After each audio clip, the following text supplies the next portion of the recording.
நல்ல மழை வந்துட்டு இருந்த ஈவினிங் அது. சரி சூடாக ஏதாவது செய்யலான்னு சிக்கன் நூடுல்ஸ் செஞ்சுட்டு இருந்தேன். வீட்டில் டிவி ஓடிட்டு இருந்தது.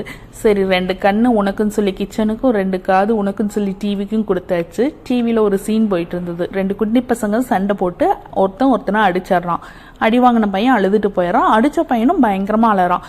வாங்கின பையனை விட அடித்த பையன் பயங்கரமாக அழுகுறான், சேட்டை பண்ணுறான், அவங்க அம்மாவையே திருப்பி அடிக்கிறான், எல்லாம் பண்ணுறான். அவங்க அம்மா ரொம்ப பொறுமையாக நீ தானே செஞ்ச, சாரி சொல்லு அப்படின்லாம் சொல்லிட்டு போயிடுறாங்க அந்த அன்னைக்கு. நெக்ஸ்ட் டே அவங்க அம்மாவோட ஃப்ரெண்ட் வந்து நேற்று உங்கள் பையன் பயங்கரமாக அழுதா, இந்நேரம் நானாக இருந்தால் சட்டுன்னு ஒன்று வச்சுருப்பேன், நீங்கள் அவ்வளோ பொறுமையாக எப்படி ஹேண்டில் பண்ணீங்க, ஏன் அவனை எதுவும் சொல்லலைன்னா, இல்லை அவன் அடிக்கக்கூடாதுங்கிறத எப்படி நான் அடித்து சொல்லித்தரது, அப்போ அவனுக்கும் அதுதானே பதியும். சொன்னதும் கரெக்டு தான். இப்போ இருக்க பசங்க நம்மளை மாதிரி அடி வாங்கிட்டு சொன்னதை கேட்டுட்டு கிடையாது.